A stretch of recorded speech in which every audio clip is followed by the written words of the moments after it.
Hey, what's up guys? Will here for GSM Arena. A new mid-range phone, the Moto G6 has just come in, so let's check it out.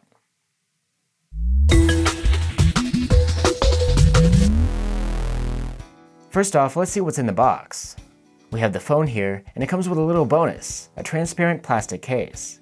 There's the standard reading materials and SIM ejector tool, a USB Type-C cable, and a 15-watt turbo-powered charger, which should be faster than last year's 10-watt. So, now that we have the Moto G6 in our hands, let's go over its top 5 defining features. First, the nice build. Just like its brother the G6 Plus, the Moto G6 has a build that feels quite premium for the price. Unlike last year's metal and plastic build, the Moto G6 is made from curved Gorilla Glass with arched sides and rounded corners. The finish is shiny and quite eye-catching. It has water-repellent coating too on the inside, but it's not totally waterproof.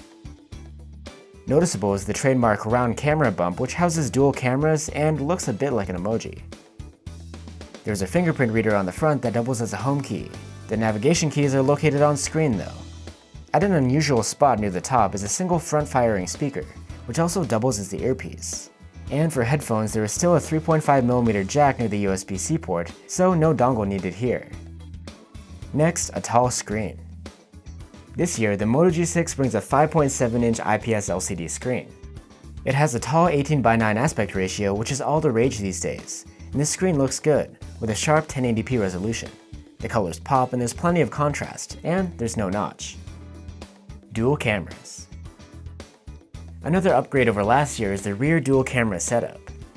The main cam is 12 megapixels. The secondary cam has 5, but it isn't exactly there to take pictures. It's more to gain additional depth info for photos in bokeh mode. Our first photos seem vibrant, with a decent amount of detail.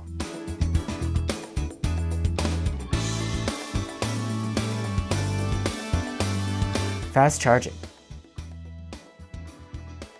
The battery of the Moto G6 is 3000 mAh, a bit smaller than the G6 Plus. But it still brings the same 15-watt turbo-power charging. This should allow for some pretty quick top-ups when you run out of juice. Stock Android. The Moto G6's UI is stock Android 8.0 Oreo, but with a couple of Motorola apps on top like Moto Assistant. This is great for people looking for a simple, bloat-free interface. But since it isn't part of the Android One program, updates may come a bit slower than for a Nokia or a Pixel phone.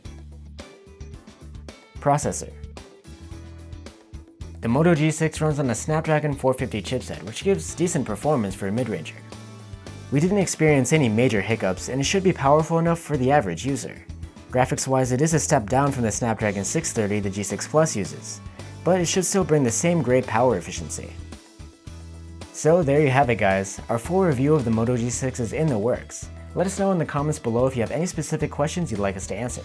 Thanks for watching, and see you on the next one.